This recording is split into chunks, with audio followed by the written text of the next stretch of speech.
You can, of course, and you should read stories to children, and they can watch stories through videos and films, and those are all good. But something magical happens when you put down the book, turn off the video, and simply tell a group of children or young people a story that you love. A story that matters to you.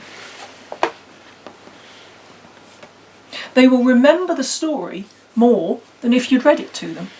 The schools I've worked with can vouch for that. And they will remember you and the story you told them long after they've forgotten everything else about school.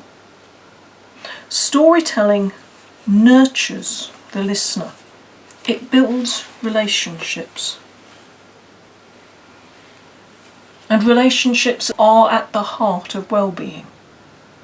Storytelling is mind to mind, face to face, and heart to heart. Storytelling stimulates the imagination because it leaves more for the listener to fill in. The listener really becomes part of the story. At the same time, it can be a very calming activity. Lastly, and very importantly, storytelling is enjoyable. The teacher can be creative and playful and share something of themselves with their students. And children and young people of all ages are mesmerised by a good story simply told.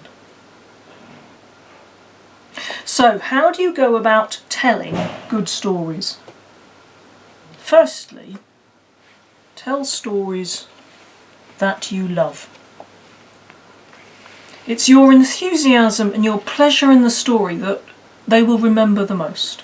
And if you're bored by a story, they will be bored by it. So start with a story you love. Find a simple version. My books and booklets have very simple versions of most well-known stories as a starting point. You do need to practice a bit, but you don't need to be word perfect. Just make sure you know the first and last lines really well, and one or two phrases you can repeat throughout the story. And then you get creative. You link those parts together as you go, and the story will tell itself. The Three Little Pigs is a great model for oral stories. Everyone knows that they're going to meet some men carrying straw, sticks and bricks. Everyone knows the wolf is going to huff and puff until he blows the house down. All you really have to do to tell that story very well is decide on an opening line, a closing line, and the rest will more or less tell itself. I'm now going to give you my 4 rules of storytelling. I don't really think teaching is a matter of rules, so perhaps I ought to call these suggestions. But they're quite strong suggestions because over the past 12 years I've realised they work. So suggestion number 1 is quite simply enjoy it. If you enjoy a lesson, your pupils will enjoy the lesson as well, and if you don't, they won't. And it is enjoyment that's at the heart of an educational idea of well-being. So rule number 1, suggestion number 1, enjoy it. Suggestion number 2, keep it simple. Stories in books are full of complicated descriptions. You don't need them when you tell it. When I tell the 3 pigs, I leave out all the stuff about the milk churn, and not a child in 12 years has ever said, "Oh, what about the milk churn?" Simplify, so that it's simple enough for you to remember. And if it's simple enough for you to remember, it will be simple enough for them to remember. Suggestion number 3 is see it. If you can see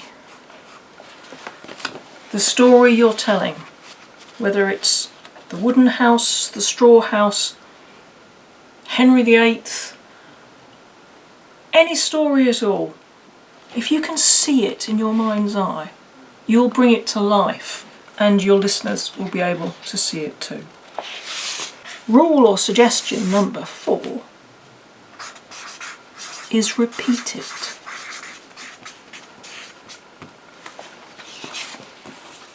Children of all ages, including me, watch their favourite stories or read their favourite stories again and again and again. Children in the Waldorf education system hear the same story every night for a week by candlelight.